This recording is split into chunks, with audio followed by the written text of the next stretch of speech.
కమిటెడ్గా ఒక సంవత్సరం 2 సంవత్సరాలు దీన్ని సక్సెస్ఫుల్గా చేయగలిగి ఇప్పుడు మేము ఇక్కడ ఉన్న ఇన్ని వేల కోట్లు దాదాపు 2643 కోట్ల రూపాయల ఇంత ఉంది. ఇవన్నీ ఎక్కడో చోట ఒక చిన్న ఒక మైన్యూట్ ఒక మైక్రో లెవెల్లో ఒక నియోజకవర్గంలో సక్సెస్ సాధించగలిగి then we can scale it up. That's what.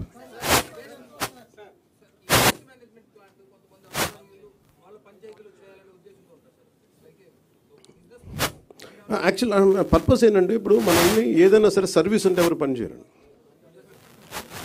అంటే ఇప్పుడు ఎందుకు మేము ఇది మా లిక్విడ్ రిసోర్స్ ఏమంటుందండి solid and liquid resource management అని ఎందుకు అంటున్నామంటే solid and liquid resource management ఎందుకంటే money is the greatest motivation. మీరు సర్వీస్ చేయండి అంటే అందరూ అలసిపోతారు, పారిపోతారు. అందుకని దీంట్లో డబ్బు ఉంది, చెత్తలో డబ్బు ఉంది అంటే అందుకే నేను ఫోటో కూడా ఏం పెడతానంటే మా లక్ష్మీదేవి ఫోటోగ్రాఫ్ పెడతారు. ఇది చెత్త అంటే దాని డబ్బు ఉండదు అనుకుంటా, దీంట్లో ఐశ్వర్యం ఉందని చెప్పడానికి ఈయన ఏంటి sir what you did something something లేదు అంటే దీంట్లో ఐశ్వర్యం ఉందని చెప్పడానికి అని మనం ఊహించాం కదా. ఒక చిన్న పేపర్లు అమ్మేసి అంటే ప్రతి దానికి కార్డుబోర్డు ఒక చిన్న ఈయనతో డీటెయిల్గా కూర్చుంటే ఈ నాలెడ్జ్ మేము ఇంపార్ట్ చేయడానికి అంటే ఔత్సాహికులకి ఏదైనా దీంట్లో ఫర్ ఎగ్జాంపుల్ సార్ట్అవుట్ కేంద్రం పెట్టుకున్నారు అనుకోండి. దానికి మేము అనుకుంటుంది ఏంటంటే చాలామంది ఉపాధి లేని యువత ఈ సెగ్రిగేషన్ సెంటర్ పెట్టి వాళ్ళకి కనుక మనం ఇచ్చి ఇది వస్తే ఇది సో ఇండస్ట్రీకి మీది ఇంతకు వెళ్ళిపోద్ది, ఒక ఇన్ని టన్నులు చెత్త వచ్చింది, ఇన్ని టన్నులు పేపర్ వచ్చింది, ఈ ఇండస్ట్రీకి అది పంపిస్తే ఇంత మనీ వస్తుంది. ఇలా చూస్తే maybe we want to encourage that part. అది ఎలా చేయాలి ఏంటి అనేది మేము వెళ్ళి దిగే కొద్దీ మాకు ఎవరెవరు వస్తారు ఏమేం చేస్తారు ఆ మోడల్ మేము చాలా ఇంటెన్స్గా చేద్దాం పిఠాపురంలో.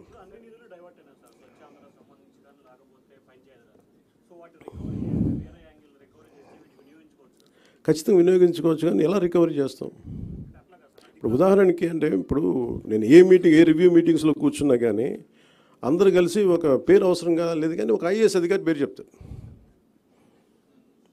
అన్ని అనర్థాలకి మూలం ఆయనే అన్నట్టుగా అసలు ఇన్ని అవకతవకలకి మొత్తం కూర్చోబెట్టి ఏ రివ్యూ మీటింగ్లో కూర్చున్నా ఆయన ఏళ్ళన్నీ ఆయన వైపు చూపిస్తుంటాయి. అఫ్కోర్స్ ఆయన ఇప్పుడు వెళ్ళిపోయారు అనుకుంటాను నాకు తెలిసి.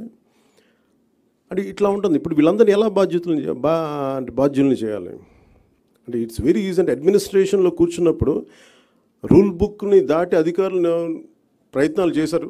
నేను మా రివ్యూస్లో మాట్లాడుతాను, కానీ the previous government over ruled and they went away.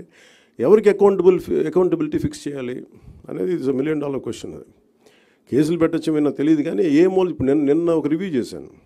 Review చేస్తే Asian infrastructure industrial development bank వాళ్ళు దాదాపు ఒక రఫ్లీ ఒక 4,000 to 5,000 kilometers అనుకోండి. వాళ్ళకి ఇస్తే వాళ్ళు అడిగింది ఏంటంటే ఒకప్పుడు మనం ఒక 70% వాళ్ళు ఇస్తే ప్రతి ₹1,00,00,000కి ప్రతి 100 కోట్లకి 70 కోట్లు వాళ్ళు ఇస్తే మనం 30 కోట్లు పెట్టాలి. అంతే కదా సార్? దట్స్ వాట్ 70-30 రేషియోలో. సో దాంట్లో ఇదేంటి 250 మంది జనాభా ఉన్న హ్యామ్లెట్స్ కావచ్చు, కుగ్రామాలు కావచ్చు, వాటికి రోడ్డు. సో వాటికి రోడ్లు వేయడానికి దాదాపు Asian infrastructure industrial development bank ప్రయత్నం చేస్తే దాదాపు 400 million ఇచ్చారు వాళ్ళు ఇస్తే. కానీ మనం ఏం చేసాం, వాళ్ళు ఇచ్చిన తర్వాత అది రోజు ఏమైపోయింది, గత ప్రభుత్వం డబ్బులు పే చేయక వాళ్ళకి ప్రాజెక్టు నిర్మాణం చేయలేదు. నేను అడిగాను ఏంటంటే అధికారులని, బ్యాంక్ అధికారులు ఎందుకు అంటే లాస్ట్ గవర్నమెంట్ వాళ్ళు కనీసం వాళ్ళ వాటా వాళ్ళు ఇవ్వలేదు. వాళ్ళు 70 కోట్లు వాళ్ళ వంతు రిలీజ్ చేశారు, కానీ రాష్ట్ర ప్రభుత్వం ఇవ్వాల్సిన వంతుని వాళ్ళు రిలీజ్ చేయకపోవడం వల్ల వాళ్ళు ఏం చేశారు, అలా ఉంచేశారు దాన్ని. కొద్ది రోజుల తర్వాత నేను రోడ్లు వేయాల అలా చూస్తే ఒక $40 million అలాగే బ్యాంకుల్లో పెట్టుకొని కూర్చున్నారు. అది ఎటు డైవర్ట్ చేశారు ఏంటి అని పక్కన రోడ్లు వేయలేదు. అందువల్ల ఏంటంటే వాళ్ళకి నమ్మకం పోయి గత ప్రభుత్వం మీద వాళ్ళు ఏం చెప్పారంటే మేము డబ్బులు ఇవ్వం, మేము రీఎంబర్స్మెంట్ విధానం పెడతామని చెప్పేసి మినిస్ట్రీ ఆఫ్ ఫైనాన్స్ పెట్టింది. వాళ్ళు ఏం చేశారు, మొన్నదాకా మన వాటా ఇవ్వాలి 70 కోట్లు పెడితే మనం 30 కోట్లు పెట్టి ప్లస్ GST మనం కడితే 18% దాన్ని ముందుకు తీసుకెళ్ళారు. ఈ నెగోసియేషన్లో కానీ ఎక్కడ కూడా GST మాకు భారం అయిపోతుంది కేంద్ర ప్రభుత్వంతో మాట్లాడలేదు. ఇట్లాగా ఏదైతే ఇంటెండెడ్ పర్పసెస్కి గొప్ప నోబుల్గా స్టార్ట్ చేశారో వీళ్ళు రకరకాల విధానాల ద్వారా ఫండ్స్ని ఎటు డైవర్ట్ అయిపోయింది. ఇది ఇండస్ట్రియల్ వాళ్ళు ఏషియన్ మన AIB కూడా చెప్తా ఉన్నారు. మా డబ్బులు రాలేదు. Then I said we have taken responsibility. నేను వాళ్ళకి ఏం చెప్పానంటే మేము మాట్లాడతాం, మాకు కొద్ది సమయం. వాళ్ళు అడిగింది ఏంటంటే రీఎంబర్స్మెంట్ పెట్టారు, అంటే ముందు మీరు ఖర్చు పెట్టేయండి, మేము తర్వాత ఇస్తామని. అసలే డబ్బులు లేవు.